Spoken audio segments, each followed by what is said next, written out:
आरक्षण इसी आधार पर दिया। ये सुप्रीम कोर्ट का वही लेटेस्ट निर्णय है। और उन्होंने कहा कि बुद्ध धर्म को मानने वाले भी हिंदू हैं। Hindu include Sikh, Buddhism and Jain. कैसे आप लोग इतिहास को पढ़ाते हैं? क्यों डॉक्टर अंबेडकर का कद इतना नीचा करना चाहते हैं?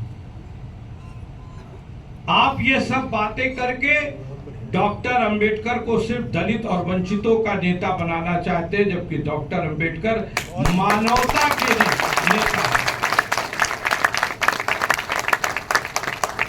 आप उन्हें सिर्फ दलितों का नेता बनाकर या पिछड़ों का नेता बनाकर क्यों सीमित परिधि में रखना चाहते हैं? उस महामानव में, संविधान में, अभी आप कह रहे थे संविधान में निहित किया भाईचारा। भाईचारा कैसे स्थापित होगा? मानवता कैसे स्थापित होगी? दूसरे को गाली देके, तिलक तराजू और तलवार कह के,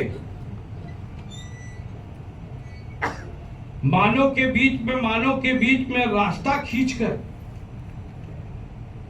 दो समुदाय के बीच में झगड़ा कराकर,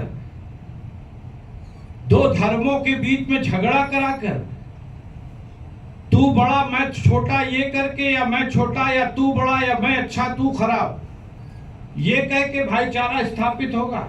आपका टॉपिक है ना आज का, कैसे भाईचारा स्थापित होगा? कानून क्या कहता है?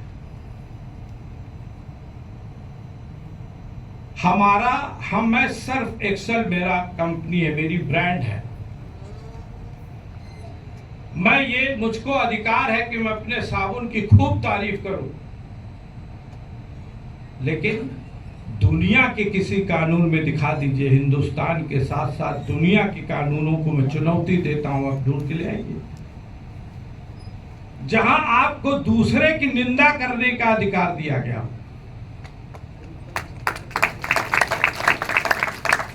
आपका धर्म अच्छा है, आप उसकी धर्म करिए, आपको अपने धर्म पे गर्व है, चिल्लाइए,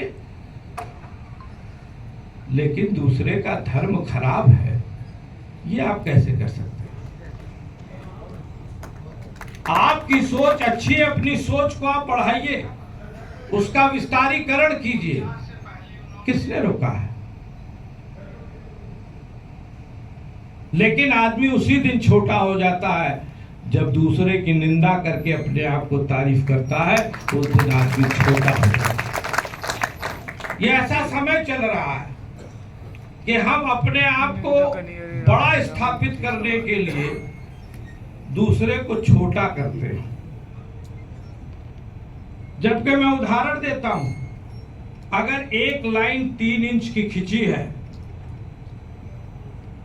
तो इससे बड़ा होने के लिए आपके पास 2 ही तरीके हैं, एक नकारात्मक, एक सकारात्मक। अगर नकारात्मक है तो उस 3 सेंटीमीटर वाली 3 इंच की लाइन को मिटाना शुरू कर दीजिए। नकारात्मक सोच है, उसकी बुराई और निंदा करना शुरू कर दीजिए। और सकारात्मक सोच क्या है? अगर वो 3 पुस्तक पढ़ा है तो मैं 8 पुस्तक पढ़ लूंगा।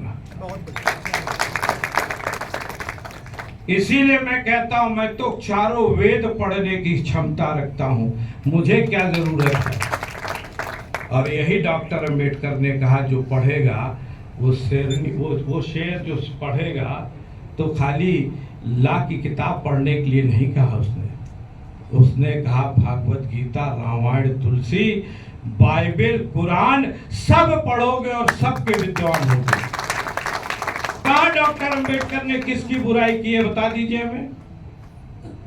ये तो कुछ लोगों ने अपनी राजनीतिक स्वार्थ के कारण, उनके अपने वेस्टेड इंटरेस्ट है, जो इस तरह की बात करते हैं।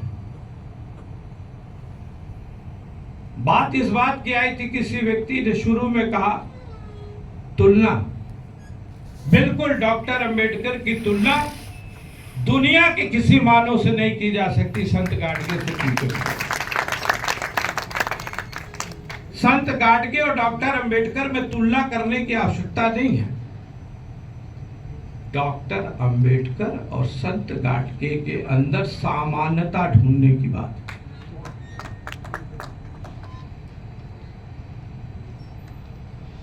अभी किसी वक्ता ने उसको छुआ भी है।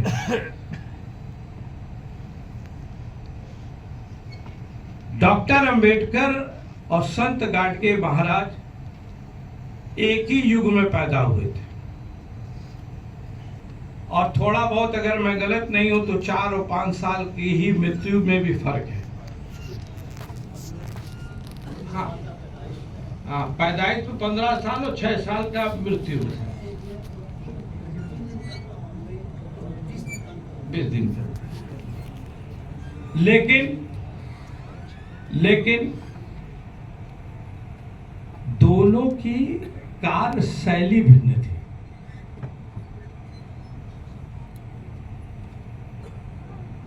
अगर आप डॉक्टर अंबेडकर को संत गाडगे के साथ पढ़ रहे हैं तो संत गाडगे का मूल मंत्र था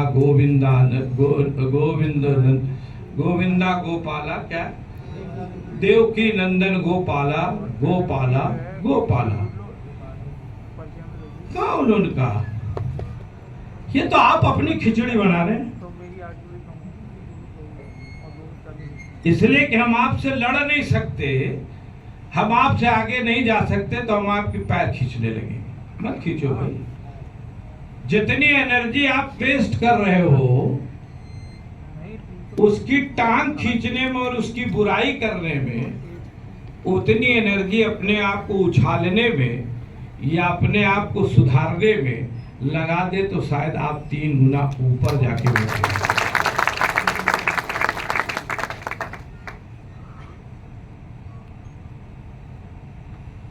दोनों के समकक्ष होने के साथ साथ उनके अंदर जो एक कॉमन विषय था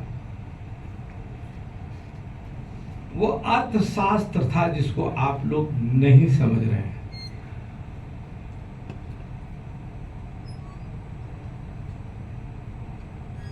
यहां जितने लोग बैठे हैं, मैं दावे के साथ कह सकता हूं कि 90% लोगों की आर्थिक स्थिति शिक्षित होने के बाद ही सुधर पाई है। बहुत बढ़िया। अगर अर्थ कमाना है तो शिक्षित होना आवश्यक है, और अर्थ को सही ढंग से संचित करना है तो शिक्षित होने की आवश्यकता है।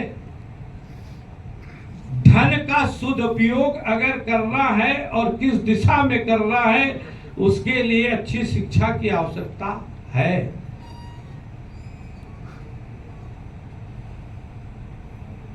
डॉक्टर अंबेडकर ने क्या कहा?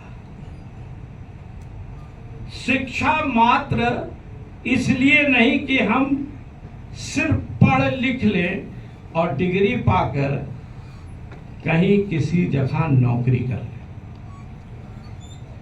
नहीं। आप कल्पना करिए डॉक्टर अंबेडकर को, जिस व्यक्ति को क्लासरूम में न बैठने दिया गया। आज तो हमारे आपको बहुत अवसर प्राप्त है, आरक्षण प्राप्त है,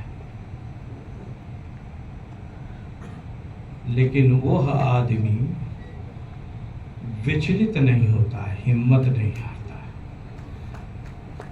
और कितनी विभिन्न परिस्थितियों में अपनी शिक्षा दीक्षा यहां पूरी करता है,